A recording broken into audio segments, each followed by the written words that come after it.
میرا خیال ہے کہ بڑا واضح ہے اور اب اس میں تو کوئی شک و شبہ رہا بھی نہیں ہے. اور جیسے آپ کہہ رہی تھی کہ اس کے کیا نقصانات یا فوائد ہو سکتے ہیں، تو نقصانات کی ایک فہرست ہے اور ایک فوائد کی فہرست ہے. میں دونوں آپ کے سامنے رکھ دیتا ہوں اور ہلالی صاحب اور باقی بھائی ہیں وہ اس کا موازنہ کر سکتے ہیں. جو پہلے بات میں آپ کو یہ بتا دوں، میرا اپنا اسیسمنٹ یہ ہے کہ ابھی امریکہ کا فل پریشر آپ کے اوپر نہیں آیا ہے. اس کی وجہ یہ ہے کہ ابھی وہ ان کا انخلاء جاری ہے، وہ بڑے پریکیریس سچویشن میں ہے. اس وقت ان کی سچویشن کافی کرٹیکل ہے. اس وقت وہ اس پوزیشن میں نہیں ہے کہ بہت زیادہ آپ کو کچھ کہیں، جب تک کہ ان کے، اور یہ میرا خیال ہے جولائی کے بعد آپ دیکھیں گے کہ تیور بدلیں گے، بہت زیادہ دباؤ آئے گا. کس شکل میں آئے گا؟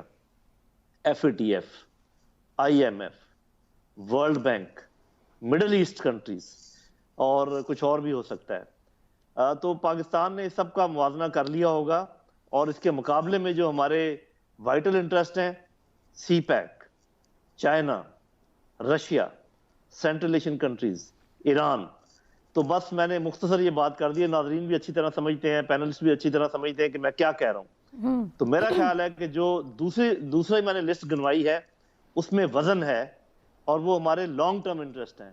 اور جو میں نے پہلے لسٹ گنوائی ہے وہ بھی کافی گمبھیر ہیں، لیکن وہ شاید ہمارے شارٹ ٹرم انٹرسٹ ہیں. اور جب ان دونوں کو آپس میں بیلنس آؤٹ کیا جائے تو ہمارے لانگ ٹرم انٹرسٹ زیادہ وزن رکھتے ہیں.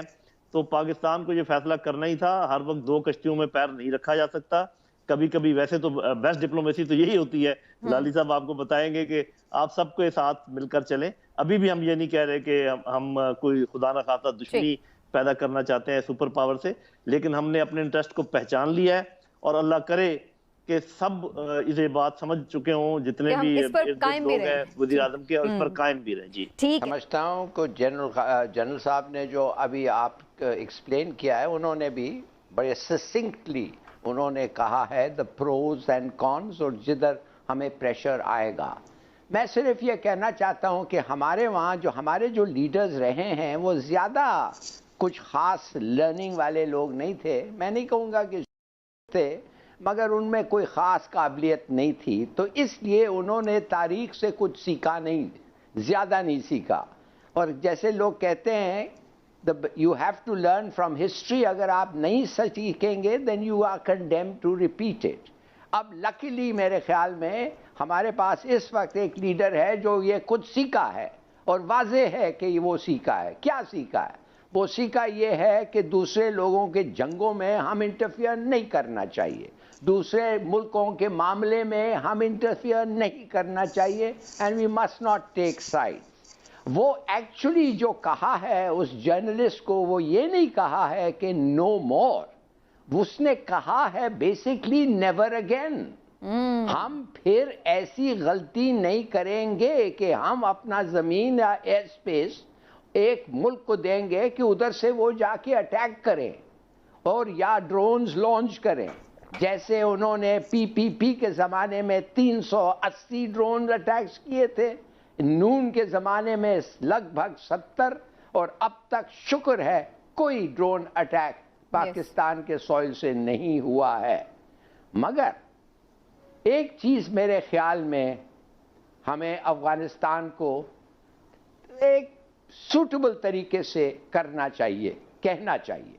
وہ ایک سٹلی کہنا چاہیے، مگر کہنا ضرور چاہیے کہ اگر آپ کے زمین سے پھر کوئی اٹیکس ہمارے خلاف آتے ہیں ایئر سپیس یا زمین سے، پھر ہمارے بھائی ہم اس کا جوابی کارروائی کریں گے، اور ہمارا جو اس کا پالیسی اس وقت کا ہے اس کو بھی ہم ریویو کریں گے. In other words, not only will we retaliate, we will review. میں کچھ لوگ، اور وہ صحیح کہہ رہے ہیں کچھ لوگ، معاف کریے ٹائم بہت ہے میرے خیال میں پروگرام میں یہ ایک چیز کہنا چاہتا ہوں کہ بہت سارے لوگ ہیں جو سوچتے ہیں کہ یہ نہیں کہنا چاہیے ہمیں، ایک قسم کی دھمکی ہوتی ہے اور شاید اچھا نہیں لگے گا. میں کہتا ہوں، میں آپ کو بتاتا ہوں یہ کیوں کہنا چاہیے. اس لیے کہ ہمیں پتہ چل گیا ہے کہ انڈیا اور دوال اور کچھ اور لوگ ابھی سے افغان طالبان کے ساتھ بات چیت کر رہے ہیں. اور وہ کیوں بات چیت کر رہے ہیں اور وہ کس بات پہ بات کر رہے ہیں؟ وہ وہی کریں گے ان کے ساتھ جو غنی کے ساتھ کیا تھا. اور غنی کو انہوں نے کیا آفر کیا؟ بیسکلی رشوت، منی. انہوں نے $3 بلین چار بہار کے لیے دیے تھے. 4 لین ہائی وے بنایا across Afghanistan to central Asia from Chabahar. Parliament کی بلڈنگ بتائی اور بہت ساری چیزیں ہیں جو وہ دے سکتے ہیں جن کا افغانیوں کا رال ٹپکے گا. تو میں ختم کر کے یہ کہتا ہوں کہ اس لیے کہ یہ سب چیزیں ابھی آنے والے ہیں، we must make it obvious کہ ہمارا جو کہ ہمیں صاف جواب افغانستان کو بھی دینا چاہیے، اپنی اسٹیٹڈ پالیسی دینی چاہیے، اور امریکہ کو جیسے ہم نے دیا ہے. عمران صاحب، پاکستان اگر امریکہ کو اب نو کہہ رہا ہے، اگر امریکہ ناراض ہو جاتا ہے تو امریکہ کی ناراضی مول لے کر پاکستان کو کیا نقصانات اٹھانے پڑ سکتے ہیں؟ جی، ان کا تھوڑا سا میں نے ذکر پہلے کر دیا تھا کہ صاف ظاہر ہے کہ وہ امریکہ کے بارے میں ایک چیز بالکل ہمیں واضح ہونی چاہیے کہ یہ تو ہم جانتے ہیں کہ امریکہ کے پاس پولیٹیکل پاور ہے، اکنامک پاور ہے، ملٹری پاور ہے، ٹیکنالوجی کی پاور ہے.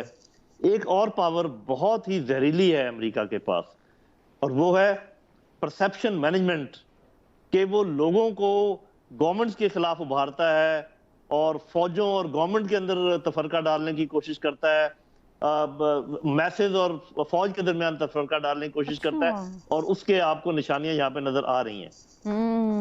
ایک تو آپ نے دیکھا ہوگا کہ حال ہی میں اٹیک بہت زیادہ ہو گئے ہیں افغانستان کی طرف سے. یہ بھی ایک پریشر ہے، یہ لیکن انشاءاللہ ٹیمپریری پریشر ہوگا. جو ہی کوئی نیکسٹ ڈسپنسیشن ایسی آئے گی جس کا ابھی افغانستان پر کسی کا کنٹرول نہیں ہے، اس لیے وہاں سے یہ جو حملے ہیں وہ ہو رہے ہیں، اور یہ ہمیں کچھ دیر کے لیے برداشت کرنے پڑیں گے، ان کا مقابلہ کرنا پڑے گا. امریکہ جو میجر آن سلاٹ کرے گا، جو امپرسیپٹیبل ہوگا، باقی تو چیزیں میں نے پہلے گنوا دی کہ پوری کوشش کرے گا کہ IMF آپ کو ڈکٹیٹ کرے، FATF کو شاید لمبا کریں اور کہیں کہ جی سارے کام آپ نے بڑے اچھے کر دیے، بس ایک رہ گیا، ہمیں ویریفائی کر لینے دیجئے، یہ بھی ٹھیک ہو جائے گا. اس طریقے سے آپ کو ہو سکتا ہے لٹکا دیں. اور جنرل صاحب، آپ نے ایک چیز تو مینشن کیا ہے، میں تھوڑے سا پلیز آپ ہی سے اس کی ایکسپلینیشن چاہ رہی ہوں.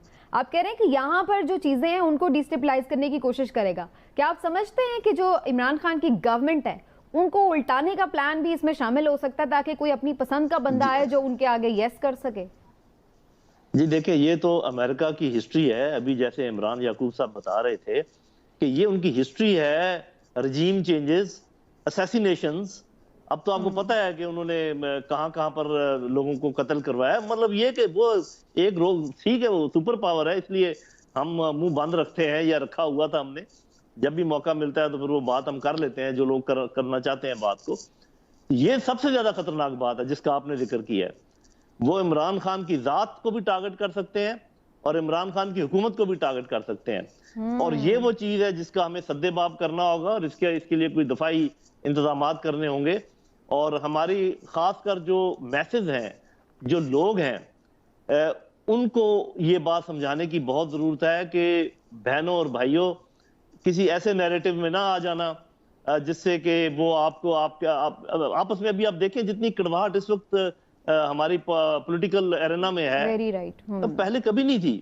اور آپ دیکھیں اب تو اگر ان کے بس میں ہو تو ایک دوسرے کے گلے کاٹ دیں، اس سے شارٹ ہی ہو رہا ہے نا. اور کیا یہاں پر